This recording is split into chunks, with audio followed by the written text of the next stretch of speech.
I'm sitting here in the boring room. It's just another rainy Sunday afternoon. I'm wasting my time, I got nothing to do. I'm hanging around, I'm waiting for you, but nothing ever happens. And I wonder. ჩვენ ახლა ვიმოგზაურებთ ურეკის საჯარო სკოლაში. მე ჟურნალისტი რუსო ხურციძე, ახლა თქვენთან ერთად წიგნების სამყაროს ვეწვევი. ჩვენ ბიბლიოთეკას ესეთი კითხვით მივმართე. გყავთ თუ არა წიგნის მოყვარული მოსწავლეები?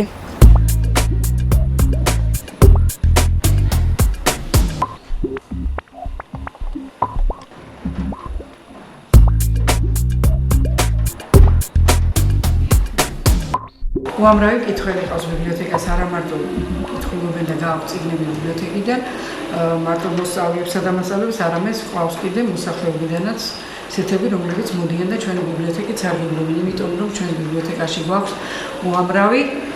უამრავი ლიტერატურა, საცნობარო გამოცემები, ენციკლოპედიები და საინტერესო წიგნები ძალიან. ეხლაც დეკემბერში ჩვენმა სკოლის დირექტორმა შემოიტანა ძალიან საინტერესო საბავშვო წიგნები.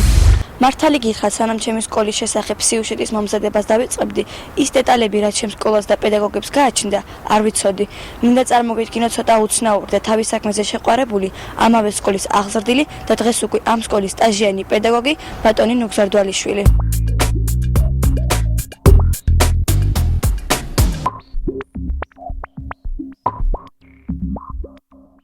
რაც შეეხება პროექტებს, ჩვენი სკოლა აქტიურად არის ჩართული, გითხრა ბატონმა ნუგზარიმ. აქტიურობა და მინდა ერთი განსაკუთრებული პროექტი აღვნიშნო. ამ პროექტში მე როგორც ამ სკოლის მოსწავლე ვიღებდი მონაწილეობას და სხვადასხვა არასამთავრობო ორგანიზაციების მიერ შემოთავაზებულ საინტერესო გაკვეთილებს ვესწრებოდი, სადაც ჩემს მეგობრებთან ერთად მუშაობდი ფერწერაზე, მინაზე ხატვაზე, ძერწვაზე, რომელმაც საინტერესო მოგონებები დაგვიტოვა. ეს ნიმუშები დღეს ჩვენი სკოლის კედლებს ამშვენებს. ჩემში იმედის ნაპერწკალი გააღვია ბატონი ნუგზარის იმედიანმა ფრაზებმა. საბედნიეროდ ძალიან ნიჭიერი თაობა არის. ჩვენ პერმანენტულად ვაწყობთ ჩვენი სკოლა აქციებს, გადიან თეატრებს კოლექტიური დასწრება, შემდეგ ამ კოლექტიური დასწრების შემდეგ დისკუსიებს ვატარებთ აი ამ თუ იმ პრობლემის შესახებ, რომელიც აი ამ სპექტაკლებში იყო წარმოდგენილი. ასევე აქ იყო სამთავრობო ორგანიზაციები, საერთაშორისო ორგანიზაციები ჩამოსული, ჩაუტარეს ბავშვებს ხელოვნების ისეთ დარგებში ტრენინგები, რომელიც ძალიან წაადგებათ მათ მომავალ ცხოვრებაში და განსაკუთრებით ფერწერაში.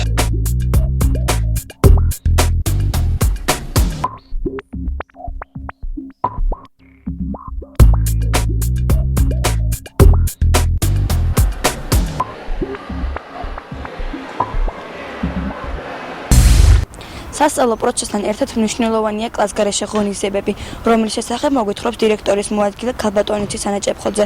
ის წლებია ამ სკოლაში მუშაობს და უამრავი თაობა ყავს აღზრდილი. კლასგარეშე ღონისძიებებიდან განსაკუთრებით გამოვყოფდი სკოლის სამოქალაქო კლუბის ბლექსის ღონისძიებებს. ჩავატარეთ აქტივი პროექტი სისუფთავე სიცავს კანონი, რომელიც ურეკის საკრებულოს რწმუნებულთან ერთად ჩავატარეთ. მოხდა სკოლის მიმდებარე ტერიტორიის დასუფთავება. კლასგარეშე ღონისძიებებიდან ქალბატონი ცისანა განსაკუთრებით გამოყოფს სკოლის სამოქალაქო კლუბის ბლექსის ღონისძიებებს. ჩატარდა პროექტი სისუფთავე სიცავს კანონი, რომელიც ურეკის საკრებულოს რწმუნებულთან მოეწყო. აგრეთვე დაინტერესება გამოიწვია აქციამ არაძალადობას, დაიბეჭდა ბუკლეტები და დარიგდა მოსახლეობაში. ეს პროექტი დაფინანსებული გახლდათ არასამთავრობო ორგანიზაცია გულის ახალგაზრდა რესურს ცენტრის მიერ. მოვაწყოთ მოძრავი მუზეუმი და მოვამზადეთ სპეციალურად მოსწავლეები. ესენი არიან ექსკურსია მძღოლები, პრეზენტატორები, რომელიც დაინტერესებულ პირებს უყვებიან ურეკში აღმოჩენილი არქეოლოგიური მასალების შესახებ. რამდენჯერ ამოჰყოლია გლეხკაცის ბარისპირს წინაპრის ხელით ნასათუთები ნივთი. რამდენჯერ შექმნიანებია ძველ თუ ძველი ჟამი მიწიდან. თუმცა სამწუხაროდ ნიადაგში საჩხრეკათა ღარავის ძალია. არის მონაცემები ვისა, რომ გურიის რეგიონში ვლაპარაკობ მე. არა მარტო ოზურგეთში, გურიის რეგიონში არის ადგილები, სადაც არქეოლოგიური მასშტაბური კვლევები და არქეოლოგიური გათხრები უნდა იწარმოოს. მთლიანად გურიას რო ეხებოდეს ეს პირადი იყოს ასეთი ლიტერატურა არა გვაქვს, მაგრამ გვაქვს სხვა უამრავი ლიტერატურა, რა თქმა უნდა. გურიის შესახებ არაფერი არ მოგვეპოვება ბიბლიოთეკაში. რაც ძალიან სამწუხაროა, რა თქმა უნდა.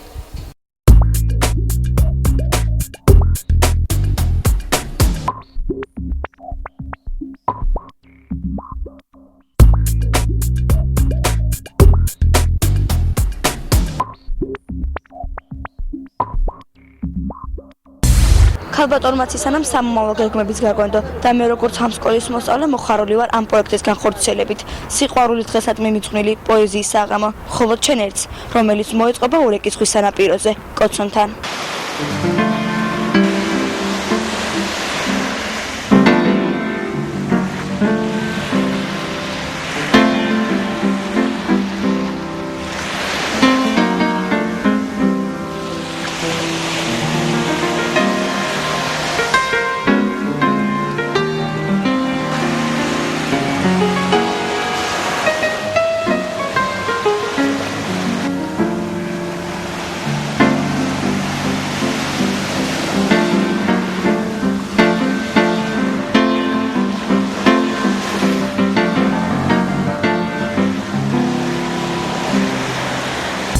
და მეთანხმებით რომ მოზარდისთვის დიდი მნიშვნელობა აქვს ჯანსაღ ცხოვრებას, ანუ სპორტს.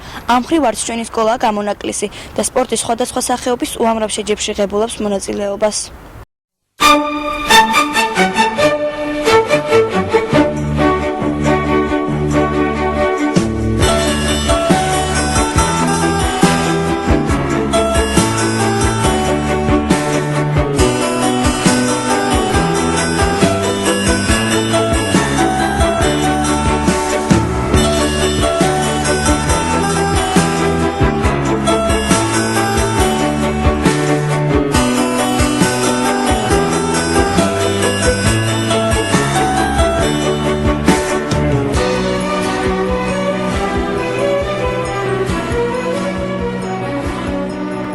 სისტემატიურად ვატარებთ შიდა საკოლექტივო პირველობებს ფეხბურთში, კალათბურთში და ფრენბურთში. ეს პირველობები ტარდება სამასაკომრივ ჯგუფში, ვაჟებსა და გოგონებს შორის.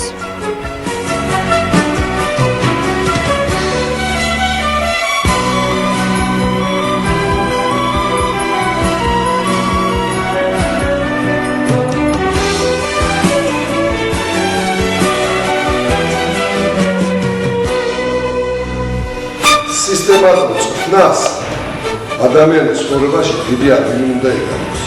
მოგეხსენებათ, რომ 21 საუკუნეში მაღალ დონეზე განვითარდა ტელევიზია და კომპიუტერული ტექნიკა.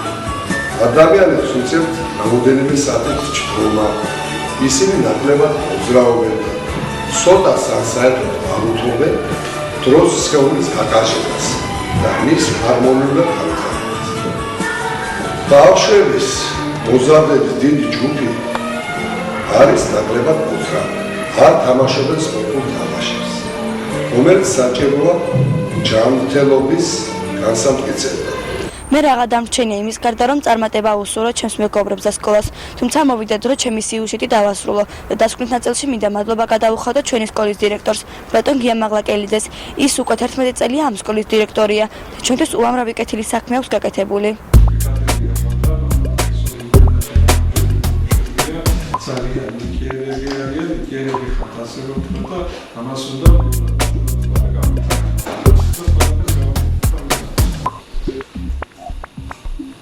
ჩვენ სკოლაში ამჟამად სწავლობს 360 მოსწავლე. აქედან ურეკში მცხოვრები დაახლოებით 150-160 მოსწავლეა.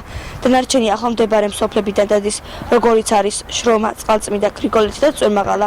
სკოლას ემსახურება ავტობუსი. ურეკის სკოლას აქვს გარკვეული წარმატებები. ყავს ოქროს მედალოსნები. შარშან 4 მოსწავლემ დაამთავრა ოქროს მედალზე სკოლა. 12 მოსწავლე, რომლებიც აბარებდა უმაღლესში, ყველა მოეწყო. სკოლაში ხორციელდება საინტერესო პროექტები. მაგალითად, ამჟამად მიმდინარეობს დისტანციური სწავლება, რომელშიც ბელგიის უნივერსიტეტი არის ჩართული. როგორც ყველა საჯარო სკოლაში აქაც არის პრობლემები. ეს პრობლემები წინათაც იყო და ეხლაც არის, მაგრამ თავარი ეს არ არის. თავარი ის არის, რომ სირთულეებს არ შევუშინეთ და ჩვენი მიზნისთვის ყოველთვის ვიბრძოლოთ. ეს ამით გემშვიდობებით და დიდ მადლობას გიხდით, ვინც გვიყურებდა და დაინტერესდა ჩვენი სკოლით. იმედს ვიტოვებ, რომ მომავალში უფრო საინტერესო და ამომწურავ ინფორმაციას მოგაწვდით. გააქვს ამბიცია გახდე ჟურნალისტი. ისწავლო კამერასთან მუშაობა. ჩვენ დაგეხმარებით გახდე პროფესიონალი. დარეკეთ ეხლავე ეკრანზე მითითებულ ნომერზე